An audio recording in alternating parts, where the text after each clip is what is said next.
Matrix é um sistema, Neo. Esse sistema é nosso inimigo. E quando está lá dentro, o que vê? Executivos, professores, advogados, carpinteiros.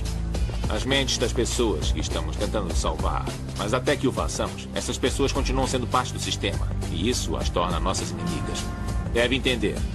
E a maioria dessas pessoas não está pronta para ser desplugada. E muitas estão tão habituadas, tão irremediavelmente dependentes do sistema, que irão lutar para protegê-lo.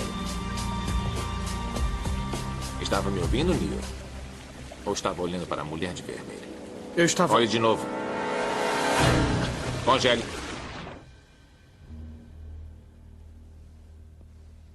Isto... não é Matrix? Não. É outro programa de treinamento projetado para ensinar uma coisa.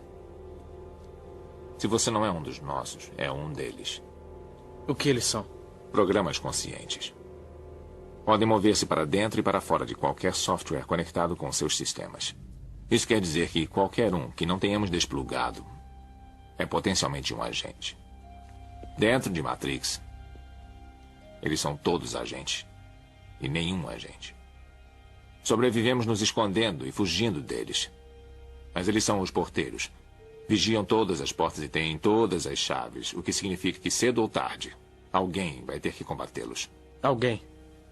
Não vou mentir para você, Neo. Todos os homens e mulheres que se opuseram aos agentes, todos os que os combateram estão mortos. Mas onde eles falharam, você vai ter êxito. Por quê? Eu já vi um agente derrubar um muro de concreto. Já vi homens esvaziarem suas armas contra eles e só atingirem o ar.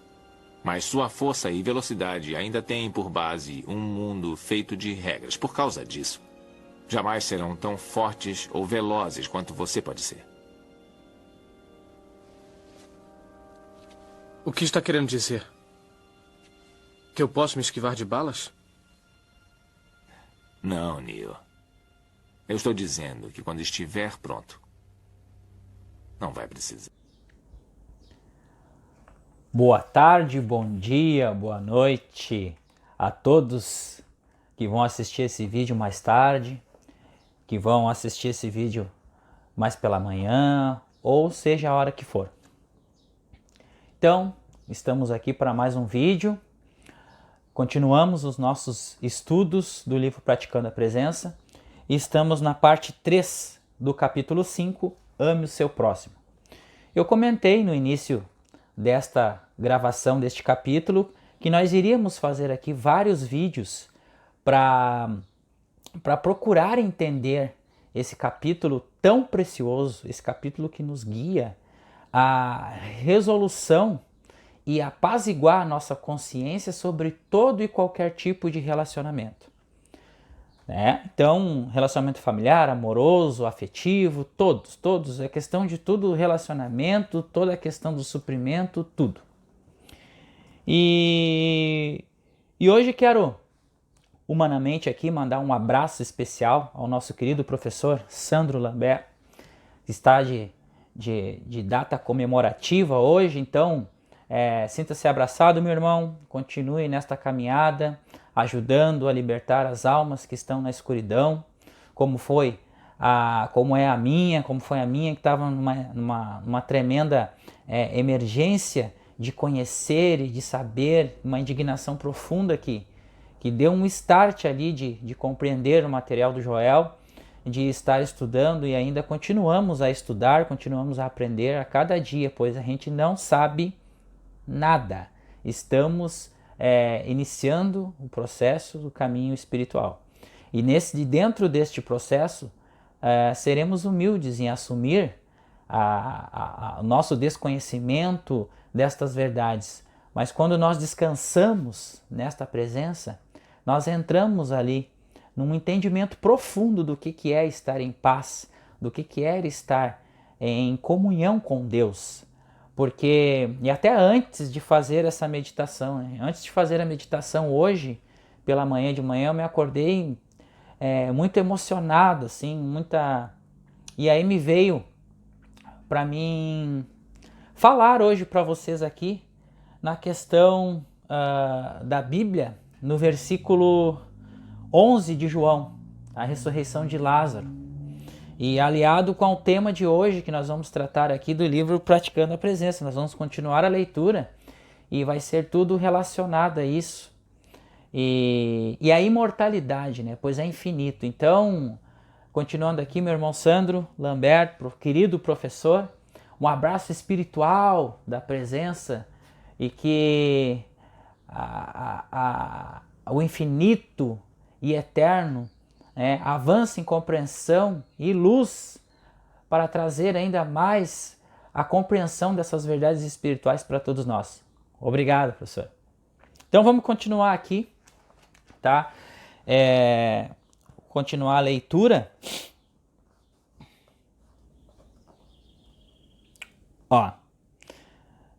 Vou voltar um parágrafo antes, tá? Se expressarmos o amor por nosso próximo, percebendo que não estamos dando nada de nós, mas daquilo que é do Pai, de quem todo o bem e perfeição vem, descobriremos mesmo com todas as nossas doações, ainda sobram 12 cestos cheios. Isso é uma questão, gente, que trata aqui justamente do suprimento, tá? Então eu já vou ler aqui, começar a ler essa parte de hoje do nosso estudo, para vocês entenderem a questão, para nós entendermos e começar a trabalhar isso dentro da nossa consciência, dentro do descanso, tá? Muitas vezes nós temos o paradigma, tá? O paradigma de que voltamos aqui à nossa gravação, continuando, gente. Deu uma quedinha de energia aqui, de energia na volta aqui, na luz normal, né? Então, voltando ao paradigma, eu estava comentando para vocês que muitas vezes nós temos... Ajeitar a câmera aqui um pouquinho.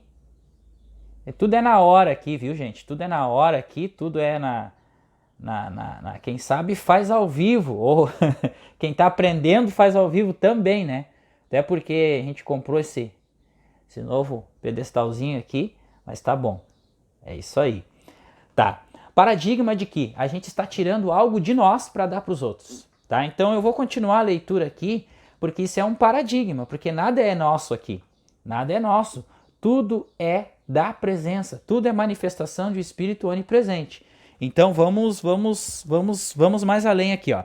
Acreditar que estamos doando de nossa propriedade, de nosso tempo ou de nossa força, reduz tais doações à filantropia. Então vamos ver se fica bem entendido isso aqui. Ao acreditar que estamos doando de nossa propriedade, ou seja, eu estou tirando do meu bolso para dar para uma instituição. Eu fui lá, bati uma foto, coloquei... Vamos trazer para a vida prática, tá?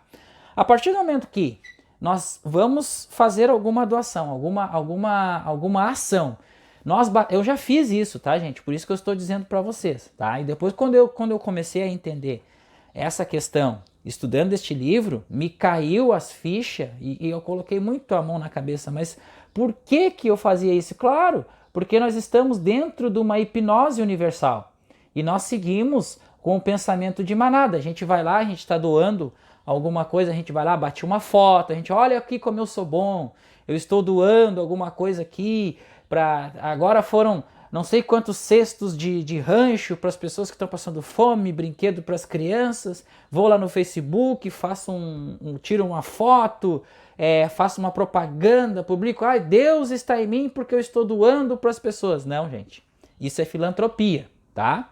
Isto é filantropia, mas Roberto, você está falando, o que você está falando aí? Isso é mentira, não, isso é filantropia. Não foi dito que a mão esquerda não precisa saber o que a direita faz? É isso, nós gritamos, pagamos, nós gritamos, nós falamos, pegamos uma Bíblia, vamos lá e pregamos a palavra de Deus num centro, gritamos. Isso é vãs repetições, e toda vez que a gente quer se vangloriar de algo, gente, a gente está fazendo, isso é em vão.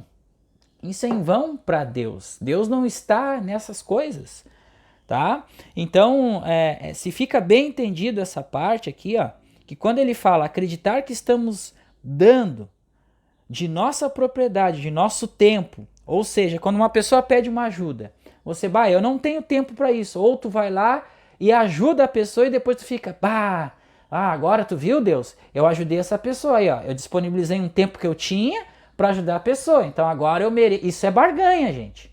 Agora eu mereço uma graça de Deus porque eu ajudei. Esse pensamento a gente tem usualmente. Quando a gente não conhece, a gente está numa plena escuridão, a gente vai, disponibilizei meu dia para ir lá ajudar a pessoa. E aí aquilo que a gente quer não vem, a gente bate, vê, eu sou tão bom para as pessoas e fico nessa condição de vida. Então isso é consciência, isso está na consciência, né?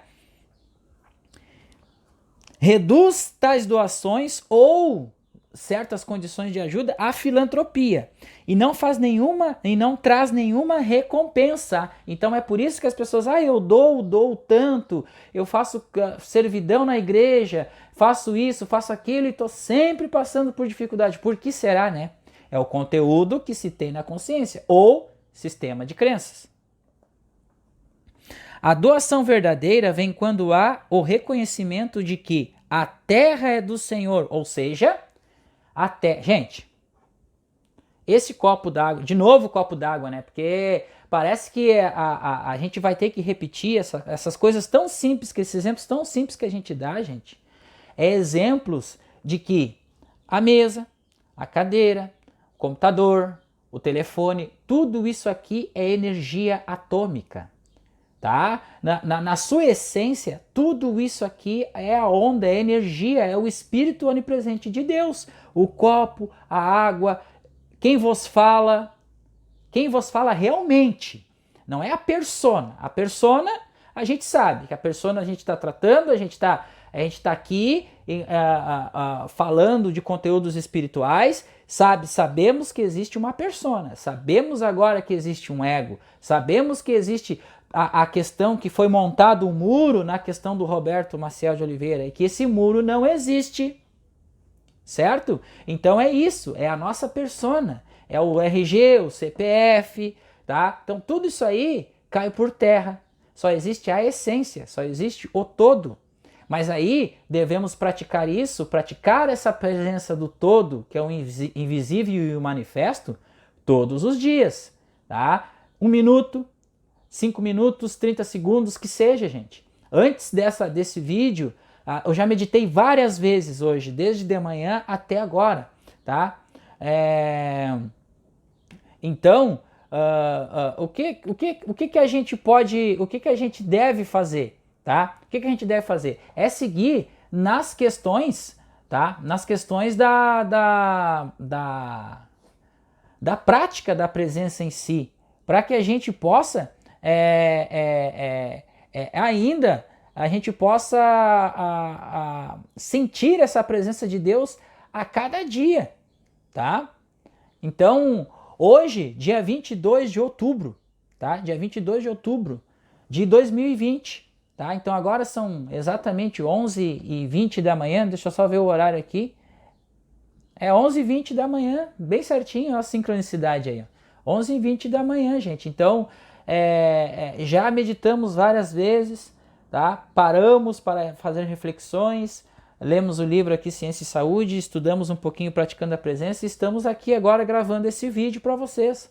Então, essa prática, esses estudos, tá? Não só as leituras, tá? As leituras servem para nos fortalecer, para preencher a nossa mente com a verdade, mas a prática diária, visualizar que dentro desse quarto, o roupeiro, as paredes, a cama, tudo que constitui essa casa, este lar, está dentro da energia espiritual, está sendo manifestada e mantida por um espírito onipresente.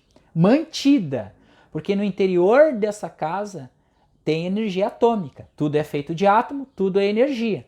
Tá? Então esse espírito onipresente que está nos mantendo aqui, esse oxigênio que a gente respira, o que significa o oxigênio? Que nos mantém a nossa vida, que é o nosso veículo principal,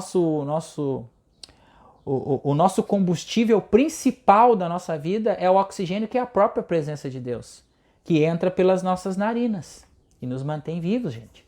Então, Continuamos aqui a nossa leitura. Então, isso quer dizer que a terra é do Senhor, porque só existe Ele, só existe esse único ser habitando dentro do centro, no centro do nosso ser, tá? Habitando no centro do nosso ser. Então, quando tudo se desconstrói, a carne, os ossos, tudo, lá está a presença de Deus, lá está o nosso self, lá está a centelha divina. O que, entre parênteses, né, a terra é do Senhor, vírgula, e que se nós damos de nosso tempo ou de nosso esforço, não estamos dando de nós. E que se nós damos do nosso tempo ou do nosso esforço, não estamos dando de nós, mas daquilo que pertence ao Senhor. Então nós temos que reverter esse pensamento. Mas isso aí a gente tem que mudar nossas crenças. Dizer que nós estamos tirando do nosso tempo para ajudar um irmão, de nosso tempo para fazer alguma coisa para alguém, de nosso dinheiro ou de nosso ganho para dar alguma coisa ou doar alguma coisa para alguém, ou seja, um dízimo, ou seja, alguma coisa assim. Nós estamos dando o suprimento de Deus que flui infinitamente de dentro de nós. Esse pensamento tem que ser manifestado, tem que ser trocado aqui, tá? Assim estaremos expressando o amor que é de Deus, porque a gente tem que entender, gente, o que é o amor. Muita gente fala, o amor é o amar ao próximo, é tolerar. Sim, o amor é saber que no nosso próximo é a própria manifestação do Espírito onipresente, que é Deus, a centelha divina. Tá? Então, devemos olhar para o próximo e levantar o Cristo no próximo, porque ali está ali está a verdadeira manifestação de Deus, o Verbo feito a carne. E essa parte dificílima que nós temos que nós devemos praticar isso diariamente até entrar isso na nossa consciência, porque esta é a parte mais difícil, porque nós estamos separados de tudo e de todos. Tá? Cada um tem suas opiniões, cada um acha que é aquilo, e justamente, gente, dentro desse caminho espiritual, a gente tem a questão do ego, né? A questão do ego é sendo tratada assim. Eu tenho um ego e o ego é ruim. Eu tenho que deixar o ego de lado, tá? Para manifestar a minha centelha. Tá, mas quando eu sei que é a centelha que está falando ou que é o ego que está falando? Bom, você sabe quando é a centelha, é quando você não tem sentimento, quando o seu sentimento é realmente compaixão ao próximo, não de estar passando a mensagem para tirar proveito daquela mensagem para quê? Pedir like, pedir inscrição, pedir fama. Ou está passando ali uma mensagem para você ser o querido, tá? Você ser o querido, você ser Não. Essa não é a centelha divina. Porque a centelha divina é tudo que existe, gente. Tudo que existe. Então, quando se passa a mensagem, passamos com a melhor naturalidade. As pessoas não são obrigadas a gostar da gente. As pessoas não são obrigadas a concordar com tudo isso que a gente faz, porque não existe uma verdade absoluta. Nós estamos aqui passando o entendimento daquilo que a gente vem estudando e que a gente vem praticando dia a dia. Tá? E eu estou muito agradecido por estar nesse caminho aqui. Tá? Então, não preciso agradar a fulana, a beltrana, a ciclana, pois Deus é tudo o que existe, até na discórdia humana existe ali a presença de Deus. Por quê? Porque aquela pessoa que está discordando, ela está numa escuridão espiritual, ela não entende a realidade. Tá? Então o compromisso maior é nosso que estamos imersos neste caminho espiritual. Porque ali a gente está sabendo que, tirando aquela carne, tirando aquela persona que está ali apontando o dedo para você, discordando de você, no interior dela está a manifestação do Espírito onipresente, a centelha divina, o próprio Deus. Continuamos aqui, gente. Quando perdoamos, tá? É o amor divino que flui de dentro de nós. Quando oramos por nossos inimigos, estamos amando divinamente. Não é o que a gente tá falando aqui? Quem é o nosso inimigo? É nós mesmos. Porque se nós temos inimigo, nós estamos projetando um mau pensamento tá? Nós estamos projetando o mau pensamento, nós estamos projetando uma má dedução de alguém ou de alguma coisa, nós estamos projetando para nós mesmos, porque a gente está emanando o que aí? A gente está emanando desconfiança, a gente está emanando coisas ruins, deduções ruins, volta isso para nós. Por quê? Porque o ser, o centro do ser daquele indivíduo, ou aquela coisa que está sendo manifestada, ou circunstância, é a própria onipresença, no interior, na essência da circunstância, por detrás daquilo, de trás das aparências, existe a harmonia infinita e o amor infinito de Deus. Então é essa questão que vamos bater até entrar na nossa consciência.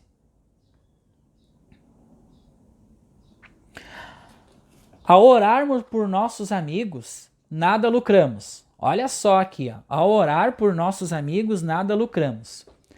As maiores recompensas da oração vêm quando reservamos um tempo específico a cada dia para orar por aqueles que nos maldizem, por aqueles que nos perseguem, por aqueles que são nossos inimigos. Não apenas pessoais, porque nem todos têm inimigos pessoais, mas religiosos, raciais e éticos. Aqui é o inconsciente coletivo, tá, gente? Tá? Então, quando nós oramos pelo inconsciente coletivo, ou seja, todas essas crenças universais, esse hipnotismo universal aí, nós estamos fazendo o bem, nós estamos compartilhando, nós estamos servindo ao todo, porque o todo é tudo que existe. Porque a questão do negativo, a questão do positivo, negativo é polaridade, tá? Não quer dizer que é o bem contra o mal. O bem e o mal não existem aqui. Existe a polaridade. Pois bem, a polaridade, gente, está intrinsecamente no equilíbrio. Então, esses próprios seres que discordam, esses próprios seres que não aceitam a onipresença, estão fazendo também, contribuindo com a sua discórdia. Por quê? Porque eles equilibram o sistema. Porque eles tiram também as pessoas que estão ali da zona de conforto. Porque se não for assim, gente, como que a gente vai chegar neste caminho da verdade? Ou seja, por uma devoção maior, por um sofrimento, a gente vai querer buscar uma verdade sobre a nossa vida, de tantas coisas que acontecem conosco. Por que a gente não cresce na vida? Aí a gente começa a buscar as verdades, a gente começa a buscar essas verdades, porque o que está acontecendo? Que eu não consigo ter sucesso, que eu não consigo ter liberdade, que eu não consigo ter o bem, me relacionar bem com as pessoas, com a minha família. O que acontece? Você vai buscar isso no seu interior, porque aí você vai descobrir que é o conteúdo do coletivo, do individual, mas está tudo dentro e manifestado através da sua consciência. O mestre nos ensinou: Pai, perdoa-lhes porque eles não sabem o que fazem. Quando oramos por nossos inimigos, pedindo para que seus olhos se abram para a verdade, eles muitas vezes se tornam nossos amigos. Por quê? Porque a gente entra em fase com a essência. Se nós entramos em fase com a essência, nós tocamos a essência desse indivíduo ou dessa circunstância, e isso reverbera no quê? No bem. E reverberando no bem, a pessoa ou a circunstância, tá? Ou seja, a pessoa se torna nosso amigo e as circunstâncias, elas viram se tornando a solução para os nossos próprios problemas. Aí a gente começa a fazer essa elaboração dentro da nossa consciência, dentro do descanso, que a gente entra em fase com esse descanso e a gente começa a ser um observador de todas as circunstâncias e coisas. Comecemos essa prática em nossos relacionamentos. Se há pessoas com quem não nos relacionamos harmoniosamente, encontremos uma maneira de nos aquietar e rezar para que o amor fraterno e a harmonia sejam estabelecidos entre nós. E em vez de termos inimigos, possamos estabelecer uma relação de fraternidade espiritual que torne nosso relacionamento com todos harmônico e alegre como nunca. Gente, aqui é o seguinte, eu confesso, dentro desse caminho espiritual, eu tenho uma grande divergência com meu pai, tá? O que acontece aqui? Tá? Já está sendo limpo isso, já limpou. Não é verdade? Não está sendo limpo, já não existe mais essa desarmonia com ele. Eu vejo ele como própria manifestação de Deus aqui comigo, tá? De tanto amor que eu sinto por ele, mas ele, por sã consciência dele mesmo próprio, ele se afasta. Ele se afasta, ele quando é a questão da consciência, tá, gente? Mas assim, o que eu venho fazendo com isso, tá? Eu soltei ele também. A gente tem que soltar. Jesus ensinou isso, tá? Entendeu? Senhor, lá fora estão seus irmãos e sua mãe querendo ter contigo uma conversa. E ele pregando, ele falou: quem é minha mãe e meus irmãos? Todo aquele que serve ao meu Pai que estás nos céus, esse vai ser meus irmãos e minha mãe. Qual o Pai que está nos céus? É na altura da consciência, da vibração, do caminho espiritual, entendeu? E essas pessoas que não estão, que não compreendem, que não aceitam, nós temos que orar. Por quê? Porque eles não aceitam, estão no nível de consciência mais baixo. Mas a gente ora pelo amor divino que sai através de nós. E as discussões, elas vão se apaziguando, mesmo a pessoa ela não aceitando. Mas nós deixamos de discutir, tá? Nós deixamos de discutir, sabe? Então isso foi apaziguado, mesmo ele não aceitando os conteúdos espirituais, não aceitando as palestras, não aceitando nada. Porque nem eu mesmo tento colocar isso goela abaixo nele, nem falo para ele sobre essas coisas. Mas ele escuta aqui dentro do quarto, ele passa aqui para ir no banheiro, ele escuta, ele critica, ele julga. Só que isso eu levo para o descanso interno, dizendo o seguinte: Pai, perdoa porque eles não sabem o que fazem. Está escrito aqui no livro. E é essa a lição, a gente trazer para a prática, gente, do dia a dia. Não adianta a gente ler, achar bonito, e quando a gente tem um probleminha aqui, que nem como eu tenho humanamente, né, falando humanamente, não é um problema, é uma solução, porque isso fortalece ainda mais as minhas práticas. Agora vamos para os estudos. Ó, isso não é possível se estamos em desarmonia com alguém. Tá? Então, se estamos em desarmonia com alguém, estamos negando a onipresença de Deus. Se alimentarmos a animosidade pessoal, ódio ético ou religioso, preconceito ou intolerância, nossas orações se tornam inúteis. Todo preconceito, gente, todo julgamento, toda questão de dizer que isso, aquilo e aquele outro, seja do espiritismo, seja da católica, seja do evangélico, seja tal qual for, nós que temos a responsabilidade, nós temos que olhar de cima, não julgando. Apenas perceber que esse irmão vive numa escuridão, num nível de consciência, de compreensão da verdade. Vocês entenderam? Compreensão da verdade. Não é que aquele irmão não sabe nada, ele sabe. Nós já sabemos, a nossa essência já sabe tudo, é tudo que existe. Mas o nível de consciência desta pessoa está baixo ainda. Tá? Não elevou a consciência ainda. Por quê? Porque tem estágios ainda de informação. Tem que acumular informação para dar um salto. Teoria das estruturas dissipativas de Elia Primogênito. Tem que dar um salto de consciência. Tá? Mas para dar esse salto, muitas vezes a gente tem que sofrer, estudar, se indignar por que as coisas são assim, buscar a realidade da vida, tá? Então, e é isso, e a gente vai amadurecendo, vai ganhando essas informações, vai ganhando esse caminho, vai ganhando entendimento e vai ganhando também relaxamento búdico, porque daí tu começa a soltar as coisas de fora de você, do mundo. Isso é estar no mundo e não ser do mundo, você solta todas as coisas. Mas para isso a gente tem que soltar família, filhos, tem que soltar tudo. Se nós ainda estamos apegados em entender por que fulano não gosta de mim, por que as coisas são assim, se tornar vítima, ainda estamos dentro do aprisionamento da mente carnal e do ego.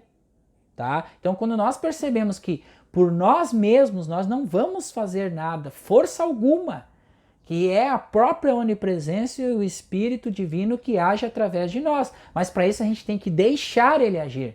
E para deixar ele agir, gente, somente praticando a presença de Deus diariamente. Meditações curtas, já falei, 1 minuto, 2 minutos, 5 minutos, 10 minutos, 15, 20, 30. Faz várias vezes durante o dia, vai praticando, vai harmonizando hormonalmente, vai amadurecendo o seu emocional, vai entendendo, vai compreendendo que ali, dentro daquele próprio problema, existe a solução. No inferno ali eu estou. Se você fizer a sua cama no inferno, ali eu estou. Está num barquinho sentado no meio do oceano onde não tem nada, ali eu estou. Não é como nós atingimos essa quietude dentro da meditação? Tudo sereno, tudo quieto, nada ali, nada. Ali está todo o poder, toda a nossa força, todo o nosso entendimento. Não é com palavras, não é com gestos, não é com nada. É na quietude e na confiança está a vossa força. Quando orarmos, devemos ir a Deus com as mãos limpas. E para isso, precisamos deixar nossos ressentimentos de lado, fazer a oração do perdão por aqueles que nos ofenderam, já que eles não sabem o que fazem, e em seguida reconhecer: eu me relaciono com Deus como filho e, portanto, me relaciono com todas as pessoas como irmãos. Só quando estabelecemos esse estado de pureza dentro de nós, podemos pedir ao Pai: dai-me graça, dá-me a compreensão, dá-me a paz. Dai-me o pão e a compreensão espiritual de cada dia. Dai-me o perdão, mesmo para aquelas faltas inofensivas que eu cometi involuntariamente. Aquele que se volta para dentro de si em busca da luz interior, da graça, da compreensão do perdão, nunca falha em suas orações. A lei de Deus é a lei do amor, a lei de amar os nossos inimigos, não temê-los e não odiá-los, mas amá-los. Aqui, gente, eu vou fazer um parênteses, tá? Quando nós estamos sentados, vou trazer de novo para a vida prática, porque assim, ó, não adianta, como eu já falei, esse caminho espiritual é para nós praticarmos na nossa vida prática. Não adianta nós estar sentados ali, numa roda de amigos, julgando situações, falando, tá perigoso, tem os bandidos estão matando, estão estrupando, tem que morrer. Gente, isso é estar ainda com pensamento no inconsciente coletivo. O inconsciente coletivo, ele tem medo, ele emana o medo, ele exala medo. O medo é um cheiro, é uma coisa que exala na consciência de todos, tá? Mas nós temos que ser astutos como a serpente. O que a gente faz quando a gente está, por exemplo, tá? Tem um amigo meu que ele está submerso ao inconsciente coletivo numa tremenda escuridão espiritual, mas ele vai na igreja todos os domingos, ele é católico, ele reza muito.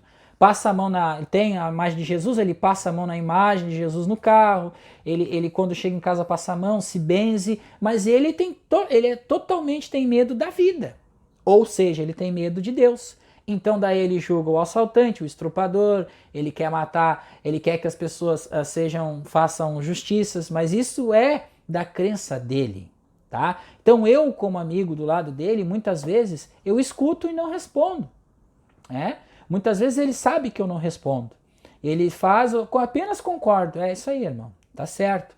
Mas no meu interior, gente, porque só assim a gente não leva a discórdia para os relacionamentos. Porque se a pessoa não acredita nisso que nós estamos dizendo, e você se indigna com o que a pessoa está falando, você vai criar o quê? Desarmonia. Então, nós temos ali, de bom grado, de bom coração, ou seja, até por compaixão, concordar com tudo. Concordar, mas o seu interior, o seu emocional, sabe que aquilo ali não é real. Sabe que aquilo ali não é a verdade. Tá? E que o seu desejo maior é que essas pessoas que estão nessa escuridão espiritual conheçam a verdade como nós estamos conhecendo aqui e estamos trazendo entendimento conforme o nosso entendimento também deste caminho.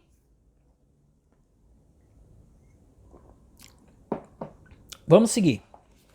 Seja lá o que nos façam, não vamos revidar, viu? Olha só o que está sendo congruente aqui, ó.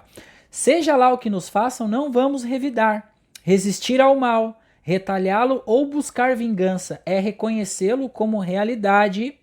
Se resistimos ao mal e refutamos, nós vingamos ou revidamos, não estamos orando por nossos inimigos, que assintosamente nos usam e nos perseguem. Então, quando nós tiramos a espada da bainha e damos um talhaço na orelha do próximo lá, o que a gente está fazendo, gente? A gente está rebatendo aquele mal vai voltar para nós.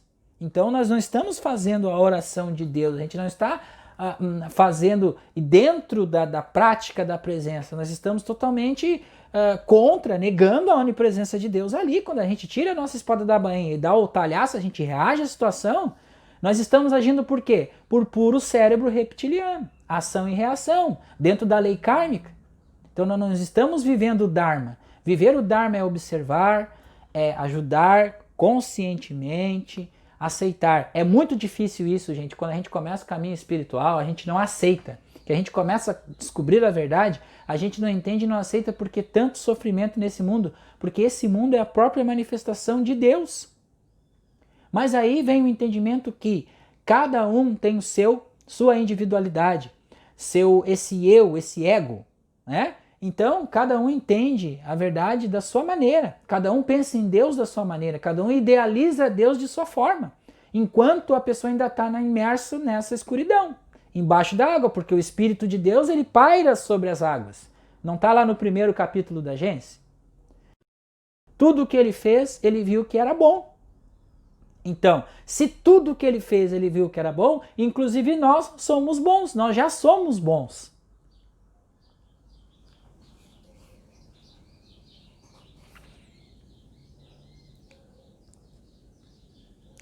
Como podemos dizer que reconhecemos somente o bem? Como podemos dizer que reconhecemos somente o bem? Deus como único poder. Deus como único poder. Se odiamos nosso próximo ou fazemos mal a alguém? Isso é uma pergunta, tá? Como podemos dizer que conhecemos somente o bem? Deus como único poder. Se odiamos nosso próximo ou fazemos mal a alguém? Daí nós estamos conhecendo, né? Porque Cristo é a verdadeira identidade daquele ser, daquela pessoa, daquela circunstância. Tudo não é manifestação do Espírito onipresente? O vácuo quântico, a matéria-prima do universo é o vácuo quântico que manifesta esse universo visível há 400 trilhões de anos-luz aí. Cristo é a verdadeira identidade. E reconhecer outra identidade além de Cristo é nos afastar da consciência crística. É isso. Porque a separação, né, gente? A separação quando nós nos afastamos desta onipresença. Quando nós afastamos deste bem, deste amor infinito.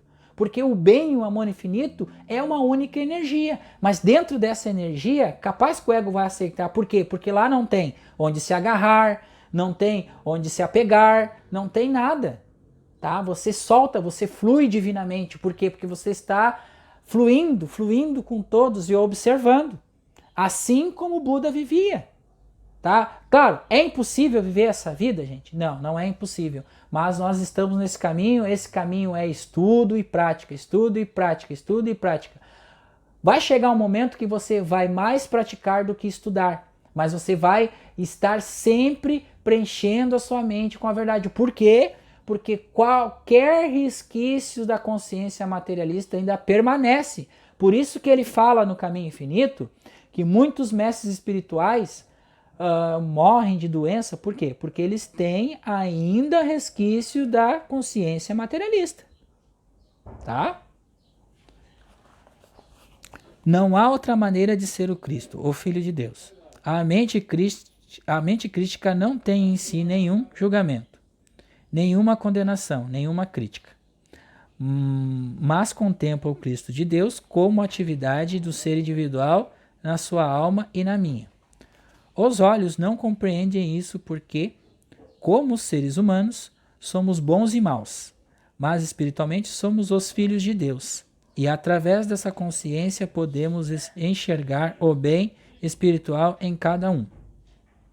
Não há espaço na vida espiritual para perseguição, julgamento ou condenação de qualquer pessoa ou grupo de pessoas. Não há apenas inconscientemente, mas hipócrita falar sobre o Cristo e nosso grande amor por Deus e depreciar o próximo por sua raça, credo, nacionalidade, filiação política ou posição econômica. Não se pode ser filho de Deus enquanto se persegue ou se odeia alguém ou alguma coisa, mas apenas quando a consciência está isenta de qualquer julgamento ou condenação. A interpretação mais comum de não julgar é que não devemos ver o mal em ninguém, porém temos que ir muito além disso, não vendo tão pouco o bem em ninguém, e nem os rotulando de bons ou maus. O mestre disse: por que me chamais de bom? Ninguém é bom a não ser um, que é Deus. É o cúmulo da presunção dizer: eu sou bom, generoso, benevolente, tenho caráter e bom entendimento. Se manifestamos alguma característica boa, não vamos nos considerar bons, mas reconhecer esta realidade como atividade de Deus. Filho, tu estás sempre comigo, e tudo que é meu é teu. Todo o bem do Pai é manifestado através de nós. Então, paramos aqui hoje. Já vamos marcar aqui para continuarmos a parte 4. Então ele fala ali, né, gente? Filho, tudo que eu tenho é teu. O lugar onde estás é solo sagrado. Então, quando começamos a compreender isso, gente, começamos a colocar, e mesmo silêncio e quieto. Porque o que acontece? As pessoas, elas têm uma visão de você. Então, a visão vem delas, não é de você. Você vai partir com uma visão pura do Espírito onipresente ali naquela pessoa, naquela circunstância. Porque isso gera harmonia interior. Isso vem de você. Tá? Isso não vem de fora. Não é, as pessoas não têm que lhe agradar, as pessoas não têm que lhe fazer o bem. O bem sai de você e volta para você. Agora, se você parar, você começar a entrar no estado de vitimização, de vitimização, de julgamento, de conclusões da sua própria visão, das suas próprias crenças e não mudar, você começa a psicossomatizar, você começa a criar doença, você começa a criar todo tipo de limitação na sua vida. Por quê? Porque você está fora do campo onipresente, você está fora do espírito onipresente. E isso é harmonia. Quando eu falo lá no meu canal de exercício físico, para respirar o oxigênio, para relaxar o corpo, para limpar a mente, eu falo dessas questões também metafísicas entre linhas para eles lá.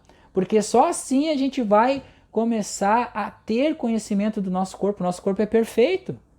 Se nós somos a manifestação de um espírito onipresente, que ele é perfeito, ele, dentro dele não existe doença, não existe a morte, não existe carência, como que nós manifestamos tudo isso? Porque nós acreditamos que existe isso. Porque isso está dentro do inconsciente, está na mídia, está na relação interpessoais das pessoas, está em todo o contexto da humanidade. Só que isso vai ser trocado. Isso que nós estamos dizendo aqui vai ser trocado. Querendo ou não querendo. As pessoas aceitem ou não, gente. Porque se pensa que vão morrer, não se morre, não existe a morte. Existe uma troca de estado. A água, ela fica no estado sólido, ou no estado líquido, ou no estado gasoso. O espírito é a mesmíssima coisa. Nós estamos na parte material, mas nós estamos compreendendo como que funciona a lei da física. Isso é física.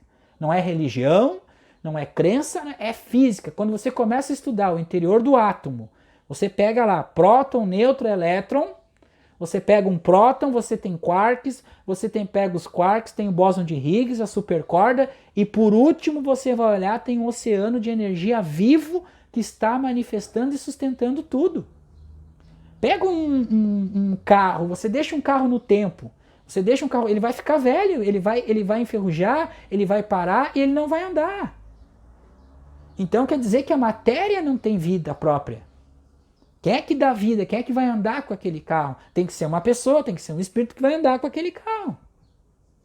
Então é começar a entender essas coisas para parar com o sofrimento, para parar com a questão de estar manifestando coisas ruins na vida. Desentendimentos, questões de julgamentos. É isso.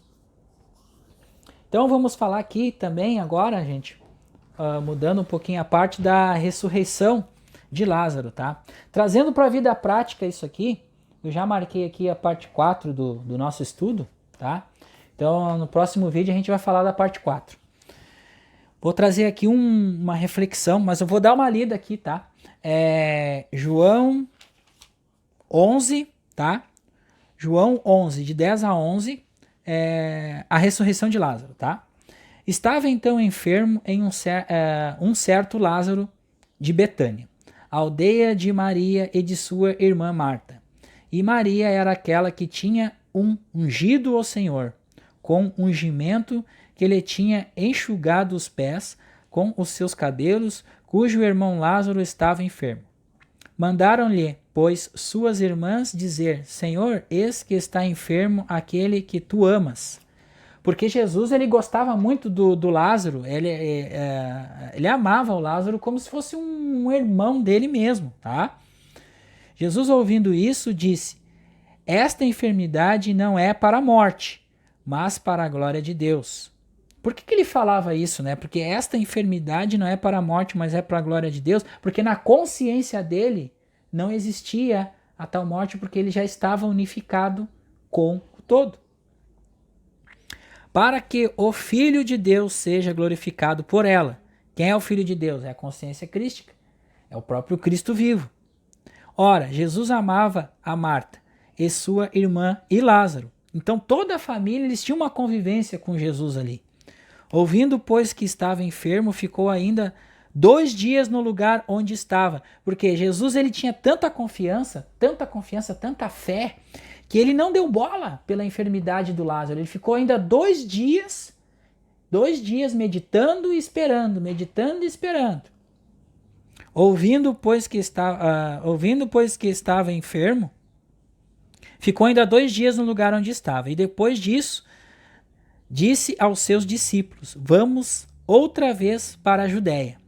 Disseram-lhe os discípulos: Rabi, ainda agora os judeus procuravam apedrejar-te e tornas para lá? Então os discípulos questionaram ele, né? Que os judeus estavam apedrejando ele porque ele estava blasfemando. Ele estava falando coisas contra a crença. E é assim que funciona no dia de hoje, gente. Se você for falar alguma coisa no meio do povo sobre isso que nós estamos comentando aqui, você está louco, você está completamente, como eles falam, né? Completamente viciado ou completamente fanático, né? Não, isso não é isso é física, não é fanatismo, é física, tá? Mas como eles não entendem, eles ainda estão num nível de compreensão baixo. Aí Jesus respondeu: não há 12 horas do dia? Se alguém andar de dia, não tropeça, porque vê a luz deste mundo. Por que ele vê a luz deste mundo? Porque de trás daquela aparência de julgamento deles, quem é que estava lá sendo manifestado? A próprio Espírito onipresente. Mas se andar de noite, tropeça, porque nele não há luz. O que é andar de noite? É andar na escuridão espiritual. Assim falou depois e disse-lhes: Lázaro, o nosso amigo dorme, mas vou despertá-lo do sono. Então ele já sabia que Lázaro já tinha feito a passagem ali. Disseram, pois, seus discípulos: Senhor, se dorme estará salvo. Mas Jesus dizia: isso de sua morte. Eles, porém, cuidavam que falava do repouso do sono. Então Jesus disse-lhes claramente: Lázaro está morto. Ele já sabia. E folgo por amor de vós, que eu lá não estivesse, para que acrediteis, mas vamos ter com ele. Disse, pois, Tomé, chamado Dídimo, aos discípulos: vamos nós também, para morrermos com ele. Chegando, pois, Jesus achou que já havia 4 dias que estava na sepultura. Ora, Betânia distava de Jerusalém quase 15 estádios, quase 15 quilômetros, né? E muitos dos judeus tinham ido consolar Marta e Maria acerca de seu irmão. E ouvindo, pois, Marta que Jesus vinha, saiu-lhe ao encontro. Maria, porém, ficou assentada em casa. Disse, pois, Marta a Jesus: Senhor, se tu estivesses aqui, meu irmão não teria morrido. Mas também agora sei que tudo quanto pedires a Deus, Deus te concederá. Disse-lhe Jesus: Teu irmão há de ressuscitar. Disse-lhe Maria: Eu não sei se há de ressuscitar na ressurreição do último dia. Disse-lhe Jesus: Eu sou a ressurreição e a vida. Quem crê em mim, ainda que esteja morto, viverá. Quem é que está falando ali? É a própria onipresença de Deus, gente. E todo aquele que vive e crê em mim nunca morrerá. Crês tu nisso? Então ele perguntou para Marta se a Marta acreditasse no que ele estava falando. E disse-lhe ela: Sim, Senhor, eu creio que tu és o Cristo, o Filho de Deus, e que havia de vir ao mundo. E dito isso, partiu e chamou em segredo a Maria, sua irmã, dizendo: O mestre está aqui, e chama-te. E ela, ouvindo isso, levantou-se logo e foi ter com ele. Ainda Jesus não tinha chegado à aldeia, mas estava no lugar onde Marta o encontrara. Vendo, pois, os judeus que estavam com ela em casa e consolavam, que Maria apressadamente se levantara e saía, seguiram-na, dizendo: Vai ao sepulcro para chorar ali. Tendo, pois, Maria chegado aonde Jesus estava e vendo-o, lançou-se aos seus pés, dizendo-lhe: Senhor, se tu estivesses aqui, meu irmão não teria morrido. Jesus, pois, quando a viu chorar, e também chorando os judeus que com ela vinham, moveu-se muito em espírito e perturbou-se. Porque até Jesus sentiu a morte do seu irmão. Jesus chorou, Jesus sentiu que ele tinha se tinha feito a transição, tá, gente?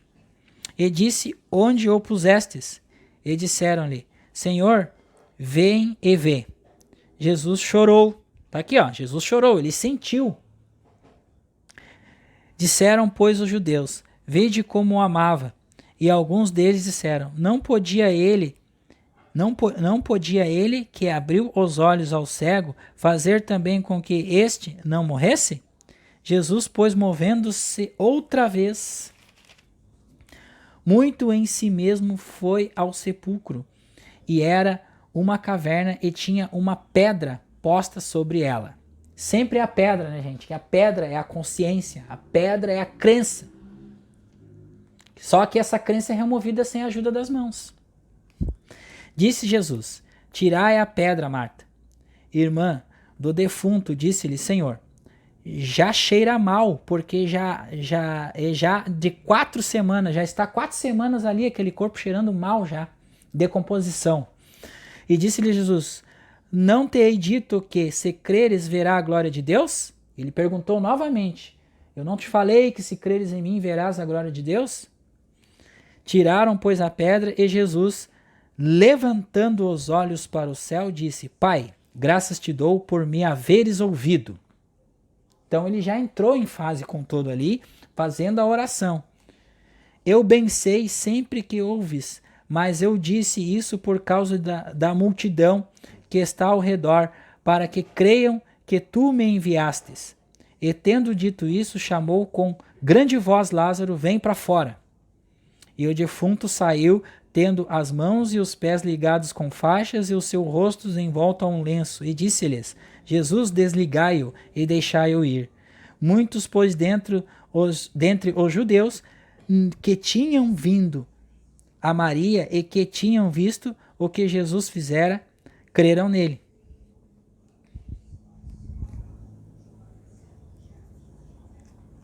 Então, gente, ele demonstrou ali como Joel, né? Como Joel. Joel curava. 3 horas da manhã as pessoas ligavam para ele. Joel, minha tia tá doente aqui. Ele dizia: pensa nela. Tá. Desliga o telefone. Tá, já tá curada. Pode dormir tranquila. Outra ligação, outra. Por quê? Na consciência deles, na consciência deles, que eles estudaram física, metafísica, passaram por desertos, eles chegaram, na verdade, que não existe, é uma ilusão, gente, que não existe a morte, não existe a doença, não existe a carência, não existe a falta, tá? Mas se está sendo manifestado na vida, olha aqui como existe, olha aqui como tem pessoas doentes, olha aqui como... Isto é a crença do mundo. Porque o mundo está afastado da onipresença. Então, todas as questões que envolvem relacionamento, que envolvem suprimento, que envolvem a questão do bem ou do mal, da falta e da carência, estão na dualidade de dois poderes, do bem contra o mal, tá? Mas para solucionar isso, gente, para começar a nós compreendermos isso, a gente tem que praticar a presença de Deus em nós, ou seja, nos desligarmos das questões deste mundo. Que só assim a gente vai liberar a nossa consciência, trazer a consciência crística para a realidade desta vida, que é a realidade, é Cristo vivo em todos. Certo, meus queridos? Então, eu queria deixar essa reflexão aqui para vocês. Então, aguardamos dentro do nosso próximo vídeo aqui as questões para adiantarmos o nosso estudo dentro desse capítulo que é extraordinário. Beijo no coração de todos e até o próximo vídeo.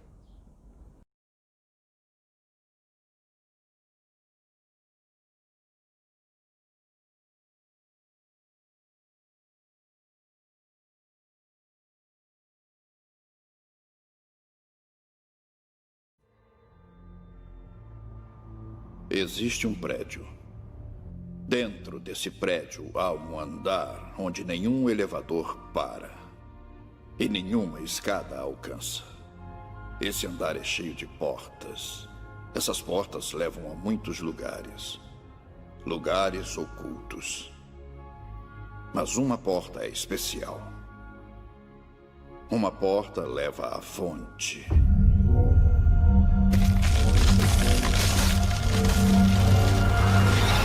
Somente o escolhido poderá abrir a porta. E somente durante esse tempo ela poderá ser aberta. Como sabe tudo isso? Sei porque preciso saber. É o meu propósito. É a razão pela qual estou aqui. Está feito.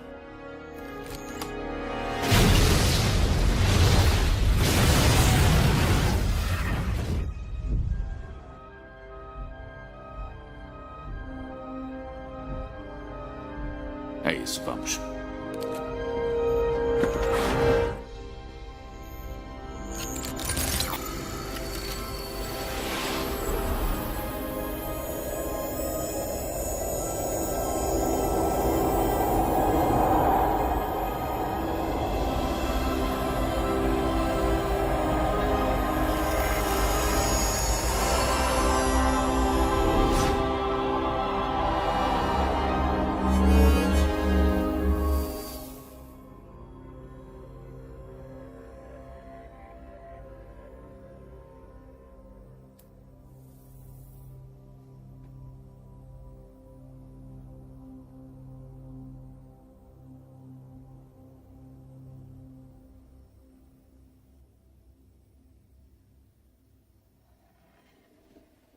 Olá, Neil. Quem é você? Eu sou o arquiteto. Eu criei Matrix. Estava esperando você. Você tem muitas perguntas e, embora o processo tenha alterado sua consciência, continua irrevogavelmente humano. Ergo, algumas respostas você entenderá, outras não. Ao mesmo tempo, embora sua primeira pergunta pareça mais pertinente, perceberá ou não que é também a mais irrelevante. Por que eu estou aqui? Sua vida é o total do saldo de uma equação assimétrica inerente à programação de Matrix. Você é o resultado de uma anomalia que, apesar dos meus esforços, não consegui eliminar do que seria a harmonia da precisão matemática. Mesmo permanecendo como um problema assiduamente evitado, não é inesperado, e assim, não além da medida de controle que trouxe você, inapelavelmente,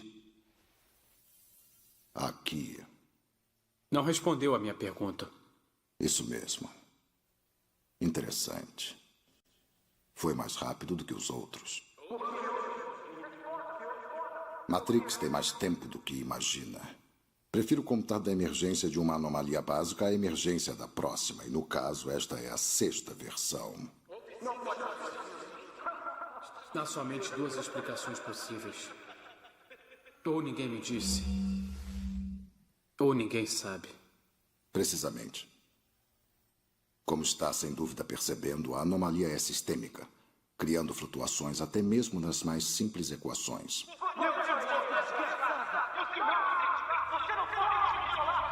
Não pode me obrigar a fazer nada. Escolha. O problema